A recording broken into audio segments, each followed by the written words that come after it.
மாற்றங்கள் ஆகிவிட்டது, நிறைய அறிவுகள் ஆகிவிட்டது. ஆனா தேவனை அறிகிற அறிவு இல்லை. அதுதான் சொல்ற, உணர்வுள்ளவன் இல்லை, தேவனை தேடுகிறவன் இல்லை.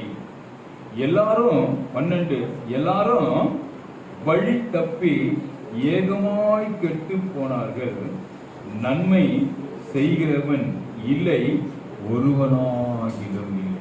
நன்மை செய்கிறவனா என்ன தெரியுமா?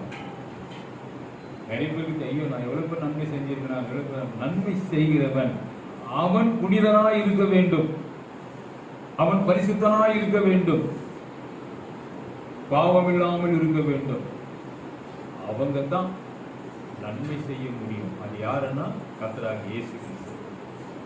அவர் தான் நன்மை செய்ய முடியும், ஒருவரும் கிடையாது. மற்றவங்க எல்லாம் தீமைதான், பாவம் தான். அப்ப இயேசு கிறிஸ்து தான் நமக்காக நன்மை செய்ய தன்னையே அவர் ஒப்பு கொடுத்தார். யோசித்து பாருங்க. ஹல்லேலூயா. நம்ம எத்தனை பேர் அப்படி இருக்கோம்? தீமை இருக்கக்கூடாதுங்க. சொல்லலாம், நான் எவ்வளவு பேர் என்ன கொடுத்தேன்னு, நீ தீமையா இருந்துகிட்டு செய்யறிய, பாவமா இருந்துகிட்டு நன்மை செய்யறிய, கர்மம் செய்யறிய. பாவம் இல்லாத ஆட்டுக்குட்டி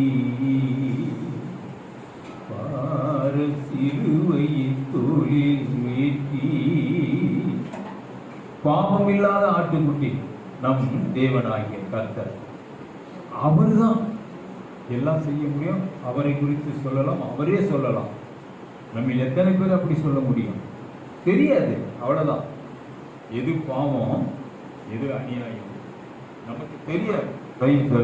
அதனால ஏதோ போயிட்டு இருந்து. ஆனால் தெரிந்து கொள்ளும்படியாய் தேவன் நம்மை அழைத்திருக்கிற போது அந்த அழைப்பை நாம் ஏற்றுக்கொண்டு தேவ சமூகத்திலே வந்து காத்திருந்து தேவன் பேசும் பொழுது, அவர் ஊழியக்காரை கொண்டு பேசப்படும் பொழுது காது உள்ளவர்கள் கேட்க கடவோம். அதை கேட்டு உணர்ந்து புரிந்து, இந்த வார்த்தைகள் எனக்கு நலமாய் இருக்கிறது ஆண்டவரே, நான் அதன்படி நடக்க விரும்புகிறேன், என்னை நடத்தும்.